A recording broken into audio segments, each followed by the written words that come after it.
Hi everybody, just me again, Françoise Boivin, your MP for Gatineau in the Canadian Parliament. It's time this time again to maybe brief you a bit on what has been going on for the last few months since our last video. As you know, if you follow current event, it's been a busy session.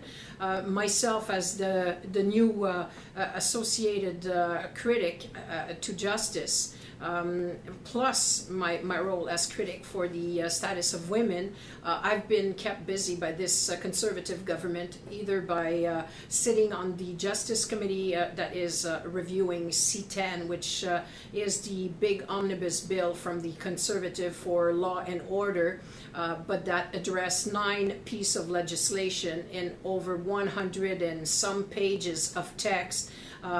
We have been super busy just reviewing everything. We're about to start the study article by article. There's a lot of objection by different groups, be it the Canadian Bar Association, the Quebec Bar Association, the government of Quebec. We even had last week, because we're taping this video on this magnificent week of La Fête du Souvenir for our veterans,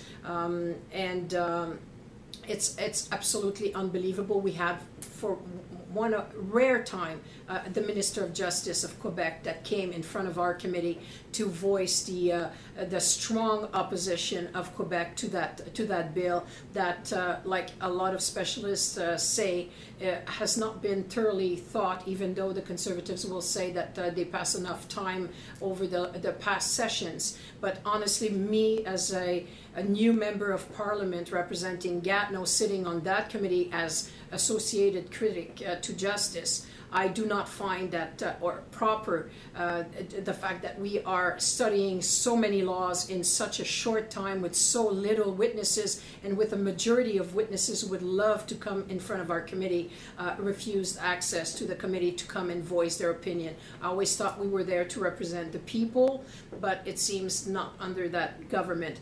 We're going to start studying also the gun registry. I know that there's people on the two side of this issue. I was very proud that the NDP presented some strong amendments to try to cater to the two sides, the victim side, because we all remember what happened at Polytechnique and at Dawson College.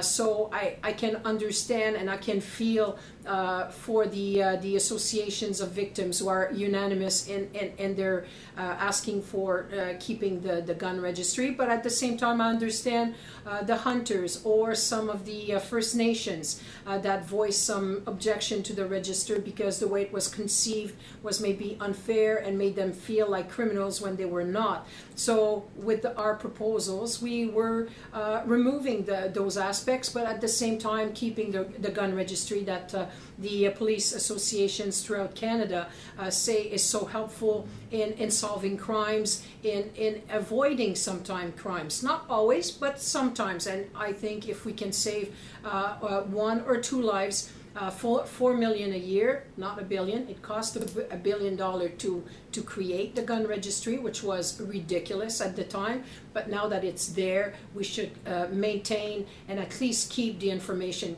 Again, the government of Quebec has asked to, if the federal government is not interested, has asked to transfer the data that are included in the gun registry, because they're interested in continuing it under their jurisdiction. But that mean government has decided, and I'm talking of course of the Conservative government, has decided that no, if we're not using it, nobody will, so we will destroy all the data, which I am sorry, but we as Canadians paid for. So that being said, that, as you can see on the legislative front, has kept me pretty busy. As of my role as status of women critic, the committee has been reviewing violence against senior women which is a very important file, and we will have some recommendations at the end of that committee hearing. But it's moving along nicely, and thank God for the Status of Women Committee. Even though there's a bit of politics, let's say the topic is bigger than the politicians around the table, which I am glad with.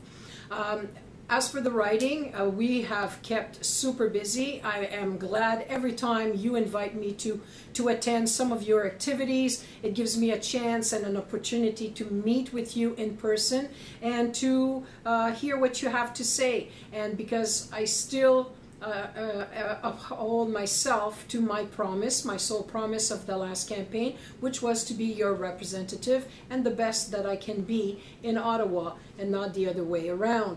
And that's what we have been working very hard at. That's why we keep all channels of communications open, because not only this, by this type of means, which is a video stating the state of the activity up till now, we have, don't ever forget, the internet site, which is www.françoiseboivin.com. We've got, I'm very active on Facebook, and yes, I do answer myself to every comments, maybe not every, but I try to participate as often as I can, and on Twitter also.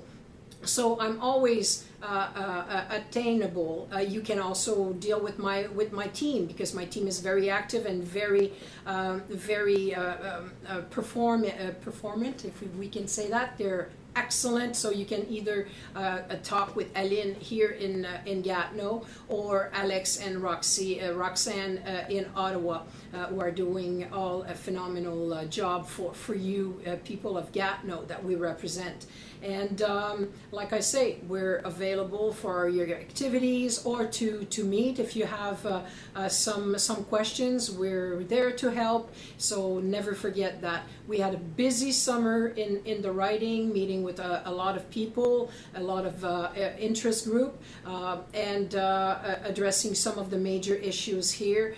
We all know that the one that is still the most formidable, other than health, which for me is always #1 priority, of course, the cuts that are coming from that conservative government will hurt this region economically. The attack on pensions are going to be as a strong worry of mine right now. So we're staying super alert on your behalf, because if we thought that the face of that country kind of changed in the first 6 months since the election on the 2nd of May, I have a sneaking suspicion that it's only the beginning. So we will have to be very attentive and very articulate. And on that front, I think I've done my part, but I will not stop until, like Jack would say at the time, until the job is done. So contact me at any time. If we can be